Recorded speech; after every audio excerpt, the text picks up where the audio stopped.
She sat beside the hospital bed, hands folded, eyes fixed on his face. The machines hummed softly, counting moments she feared were running out. She didn't cry. She didn't speak. She just waited silently, knowing this might be the last time she would ever see him breathe. The room smelled of antiseptic and quiet fear. Every beep of the monitor felt louder than it should have been, echoing through her chest like a reminder she couldn't escape. Maryam sat motionless, afraid that even a small movement might disturb whatever fragile thread was still holding him to this world. Her husband Adil lay unconscious, his face pale, eyes closed, breath shallow. Just weeks ago, he had been laughing, teasing her about overcooking dinner, promising to take their daughter to the park on Sunday. Now he looked like a stranger she loved too much to recognize. She studied every line on his face, memorizing him as if her heart already knew what her mind refused to accept. Regret crept in quietly. Regret for the arguments left unresolved, for the words she never said, for the moments she assumed they would always have. She wanted to scream at time itself for moving too fast, and yet too slow. Outside the room, life continued, doctors walking briskly, families whispering prayers, but inside, the world had narrowed to this single bed. Maryam leaned closer and whispered his name, unsure if he could hear her. But she hoped, because hope, even fragile, was all she had left. She remembered the first day they met, how nervous he looked, how his smile softened her fears. They were young then, unaware of how life would test them. Love had felt effortless, like breathing. But years passed, responsibilities grew heavier, and silence slowly replaced conversations. Maryam wondered when they stopped listening to each other and started assuming. Her fingers traced the back of his hand gently, afraid of hurting him, afraid of letting go. "I'm here," she whispered, her voice breaking. She wanted him to know that even now, especially now, she hadn't left. Nurses had told her not to expect much, to prepare herself. But how does one prepare to lose half of their existence? Her thoughts drifted to their daughter sleeping at home, unaware that her world might change by morning. Maryam swallowed hard, forcing herself to stay strong. If this truly was the end, she wanted Adil to leave knowing he was loved, forgiven, and never alone. A tear slipped down her cheek, landing on the white hospital sheet. She didn't wipe it away. Some pain, she realized, deserved to be felt fully. Hours passed, measured only by the rhythm of machines and the ache in her chest. Maryam spoke softly now, telling him stories he once loved to hear. She reminded him of the road trips, the rain-soaked evenings, the nights they stayed awake dreaming about the future. She apologized for the harsh words spoken in anger, for choosing silence when she should have chosen kindness. Guilt pressed heavily on her heart. She wondered how many people waited until it was too late to say what mattered most.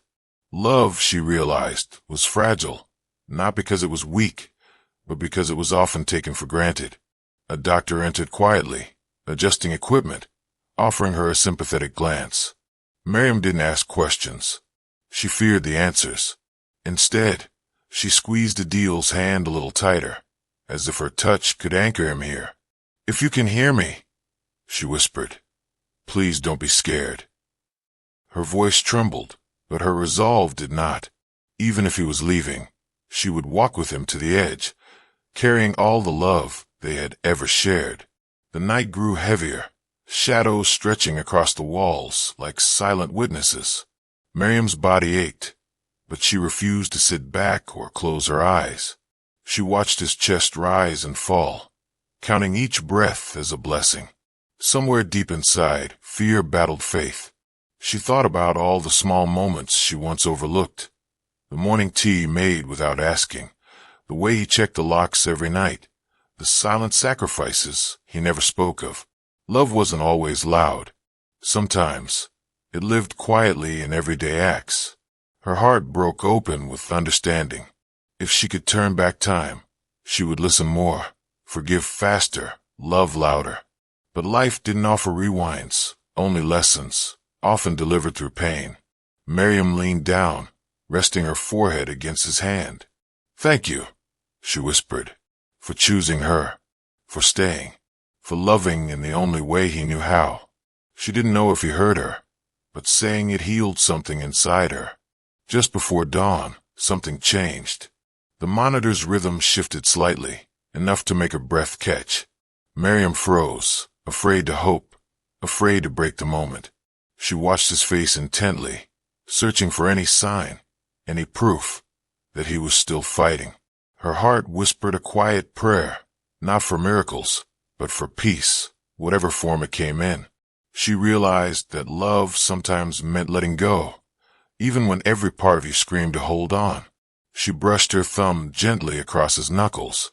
"If this is goodbye," she said softly, "know that you were my greatest gift." Her voice was steady now, shaped by acceptance and love. The sun began to rise outside the window, casting a soft glow over the room. Maryam sat there, still and silent, knowing that whatever happened next would change her forever. But she also knew this: love, real love, never truly ends. It simply changes shape. Morning light slowly crept into the room, pale and uncertain, as if it too was afraid of what it might witness. Maryam hadn't moved all night. Her body felt numb, but her heart remained painfully awake. Adil's breathing was still shallow, but steady enough to keep hope flickering. She wondered how something so fragile could carry so much meaning. A nurse entered quietly, checking vitals, her movements gentle. "You should rest," she whispered. Maryam shook her head without looking away. Rest felt like betrayal. What if he woke and she wasn't there? What if the last thing he felt was absence? She leaned closer, her voice barely audible. "Do you remember the first apartment?" she asked softly. "The broken heater, the leaking roof, and how we laughed anyway." A faint smile tugged at her lips. Those years were hard, yet beautiful. They had nothing but each other, and somehow that had been enough. Her fingers tightened around his hand as regret resurfaced. Life had pulled them into routines, into survival mode, where love was assumed instead of expressed. Now, sitting here, she understood how dangerous assumptions could be. "If you wake up," she whispered, "I promise I'll listen better." The words hung in the air, heavy with sincerity, waiting for an answer she didn't know would come. Time stretched cruelly, turning minutes into quiet torment. Maryam watched the rise and fall of his chest, memorizing its rhythm like a sacred prayer. She spoke to him about their daughter, how she had learned to ride her bike, how she still slept with the old stuffed toy he had won at a fair years ago. "She needs you," Maryam said, her voice trembling despite her effort to stay calm. "But if you're tired, I understand." The words hurt to say, but love demanded honesty, not selfishness. Her mind drifted to their last argument, something small, something meaningless now. She had walked away angry, certain there would be time later. The memory cut deep. Regret, she realized, wasn't loud. It whispered endlessly, replaying moments you could never rewrite. A doctor paused at the door, observing quietly. Maryam noticed, but said nothing. She wasn't ready for explanations or predictions. All she wanted was one more sign, one more reason to believe. She pressed her lips against Adil's hand, warm tears falling freely. "You don't have to fight alone," she whispered. "I'm right here. I always have been." Her heart waited, fragile, exposed, and hopeful. The afternoon passed in uneasy silence. Machines hummed softly, indifferent to the storm inside her. Maryam's thoughts slowed, exhaustion settling deep into her bones. Still, she refused to close her eyes. Letting go, even for a moment, felt dangerous. She began telling him things she had never said out loud, her fears, her doubts, the nights she cried quietly so he wouldn't worry. "I wasn't always strong," she admitted, "but you made me feel safe." Her voice cracked, but she continued, determined to speak her truth. Suddenly, She felt it, a faint pressure against her palm. Her breath caught. She froze, afraid her mind was playing cruel tricks. Then it happened again. A small, unmistakable squeeze. "A deal," she whispered, heart racing. She leaned closer, watching his face. His eyelids twitched slightly, as if struggling between worlds. Hope surged violently, almost painful in its intensity. She laughed softly through tears, afraid to speak too loudly. "I'm here," she said again, as if grounding both of them. The room felt different now, lighter, charged with possibility. Outside, rain began to fall, tapping gently against the window. For the first time since arriving, Maryam allowed herself to believe that waiting might not be in vain. Doctors arrived quickly, voices low but urgent. Maryam stepped back reluctantly, her heart pounding as they examined him. She watched their faces carefully, searching for any sign of reassurance. Finally, one of them nodded slightly. "He's responding," the doctor said. "It's a good sign." Maryam covered her mouth, overwhelmed. Relief washed over her, followed closely by fear. Recovery wasn't guaranteed. Nothing was. But he was still here, and that was enough for now. She returned to his side as soon as they allowed her. His eyes remained closed, but his grip was stronger this time. She spoke softly, grounding him in familiar things: home, laughter, love. "You scared me," she said gently, "but I'm not going anywhere." She realized how close she had come to losing everything she took for granted. Life didn't warn you before changing forever. It simply tested you, asking whether you would grow or break. Maryam chose growth. She chose gratitude. Sitting there, holding his hand, she silently promised herself to love louder, forgive quicker, and never wait for tomorrow to say what mattered today. Evening settled again, but this night felt different. Hope sat quietly beside fear, no longer chased away by it. Adil's breathing was steadier, his face less tense. Maryam allowed herself to sit back slightly, though she never let go of his hand. She reflected on how love was tested not in happiness, but in uncertainty, in waiting, in choosing patience when panic felt easier.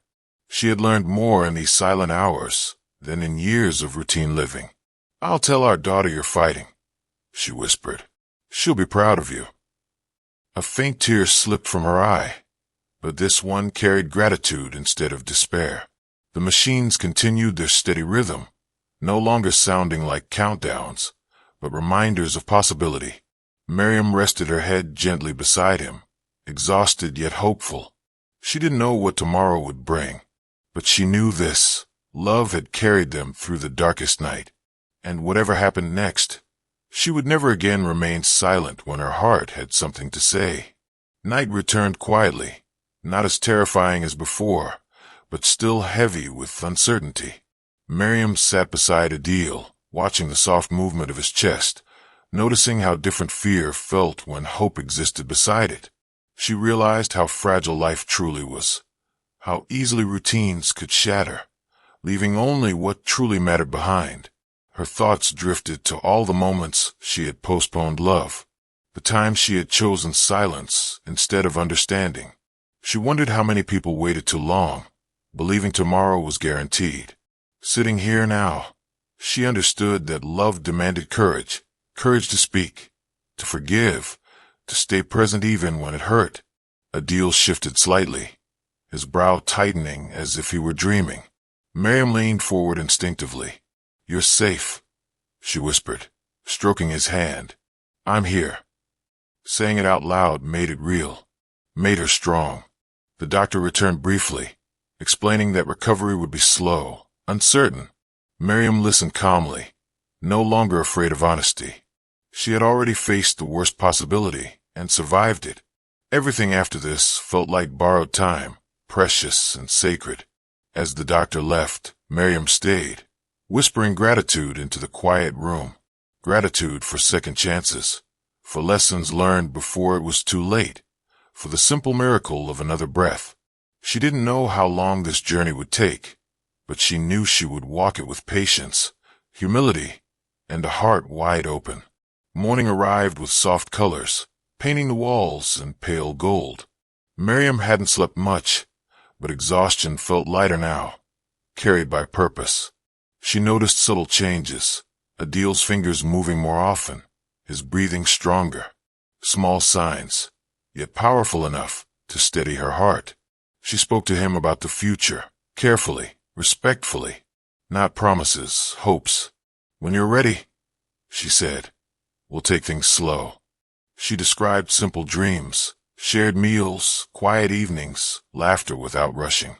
Life didn't need to be grand. It just needed to be real. Her phone buzzed with messages she hadn't answered. She ignored them. The world could wait. This moment couldn't. Sitting here, she understood that presence was the purest form of love. A nurse smiled gently as she passed. "He's responding well," she said. Maryam nodded, tears gathering again.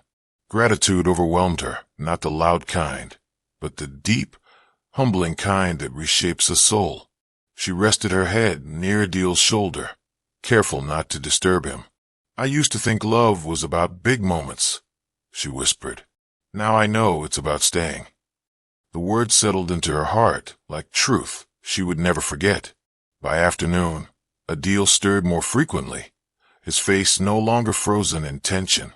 Maryam watched closely, afraid to blink, afraid to miss something important.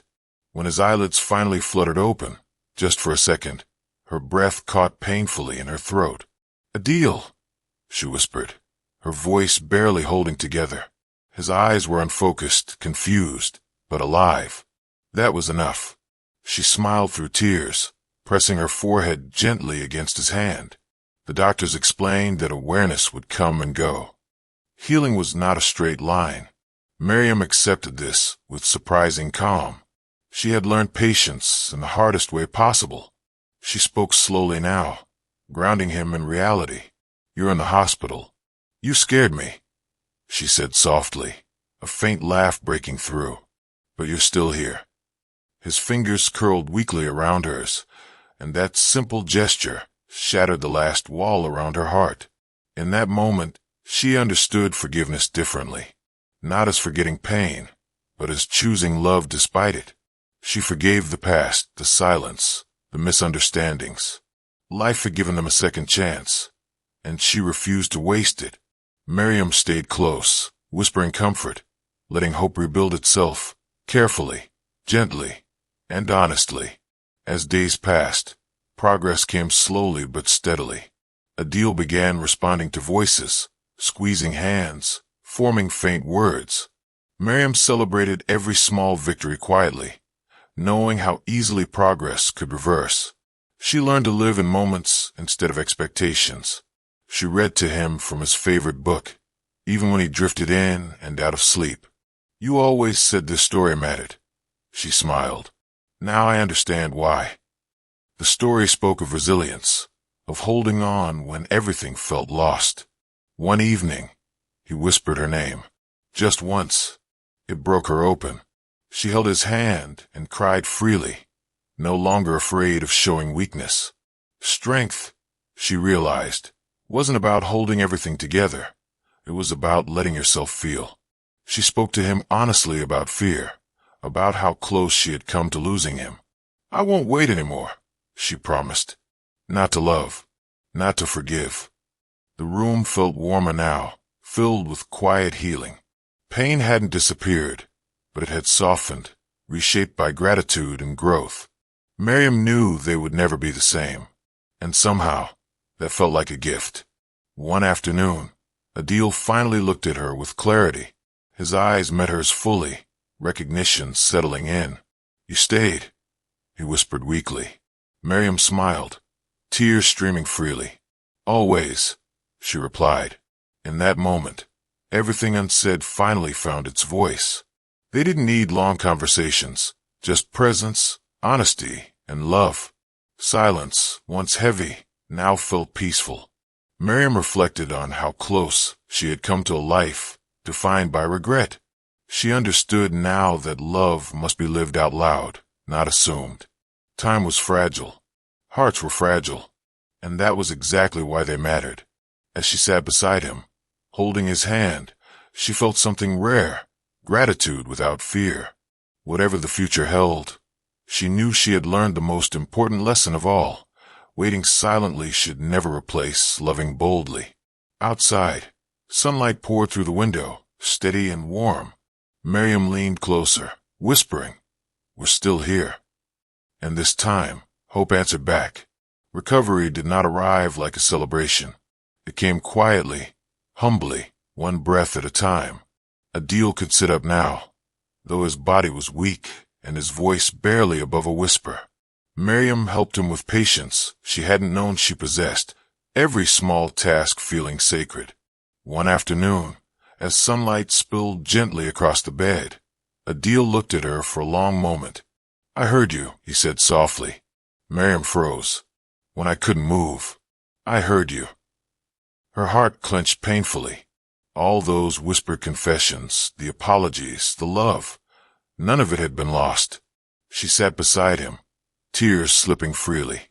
"I thought I was saying goodbye," she admitted. He shook his head slowly. "You were bringing me back." That realization changed everything. Love was not just something you felt. It was something you did, even when hope felt foolish. Especially then. Maryam understood now that silence could either distance or protect, depending on what filled it. Her silence had once been fear. Now it was peace. As she helped him rest again, she felt gratitude settle deep within her soul. This wasn't just recovery. It was redemption for both of them. Adil grew stronger with each passing day, though the weight of what nearly happened lingered between them. One evening, when the room was quiet, he asked, "Were you afraid?" Maryam nodded slowly. "Terrified." She took a breath. "But more than that, I was afraid of everything I never said." Her honesty felt freeing. Adil closed his eyes briefly. "I thought we had time," he murmured. "I thought love could wait." Maryam squeezed his hand. "So did I." They sat together in understanding. No blame, no bitterness, just truth. Life had humbled them both. Maryam realized something profound in that moment. Second chances don't come to erase the past. They come to teach us how to live differently moving forward. Adil reached for her hand again, this time with strength. "If I leave this place," he said quietly, "I don't want to live halfway anymore." Maryam smiled through tears. "Neither do I." For the first time in years, love felt intentional, not assumed, not rushed, but chosen. Discharge day arrived without fanfare. Adil walked slowly, leaning on Maryam, every step a reminder of how close he had come to not walking at all. The outside air felt different, lighter, more precious. At home, silence greeted them again, but it was no longer heavy. It was gentle. Healing lived in small moments, shared tea, quiet smiles, hands reaching for each other without hesitation. Maryam watched him sleep that night, not out of fear, but gratitude. She understood now that love was fragile not because it was weak, but because it was alive. They spoke more, listened better, forgave faster. Pain hadn't disappeared, but it no longer controlled them. One evening, their daughter climbed onto the couch and wrapped her arms around them both. Maryam closed her eyes, heart full. This was the miracle. Life had cracked them open, but instead of breaking, they had let the light in. Weeks passed. Strength returned. Laughter followed. But Maryam never forgot the waiting, the silence, the fear, the moment she believed it might all end. She carried that memory carefully, not as trauma, but as wisdom. She began speaking her love out loud, saying thank you, saying I'm sorry, saying I love you often. Adil noticed the change. So did she. Love no longer waited for the right time. It lived in now. They learned that human hearts are resilient, but they are also fragile, and that fragility deserves tenderness. Maryam realized something powerful. The hardest lessons are often the ones that save us. She no longer feared silence, but she never used it to hide love again. One quiet evening, Maryam sat beside Adil, holding his hand, watching the sky change colors. The world felt calm, earned. She remembered the night she waited silently, believing it might be the last time. And she understood now, waiting had changed her. Love was no longer something she assumed would always be there. It was something she chose to protect. Adil squeezed her hand gently. "Thank you for staying," he said. Maryam smiled softly. "I never stopped." Life would challenge them again someday. That much was certain. But now they knew how to meet it, with presence, honesty, and love spoken out loud. And this time, silence would never be mistaken for distance again. Some people wait silently, believing there will always be more time. But love is fragile and precious. Say what matters. Stay when it's hard. Because sometimes love spoken at the edge of goodbye becomes the very thing that saves us. If this story touched your heart, like, subscribe, and join our Heart Angels family.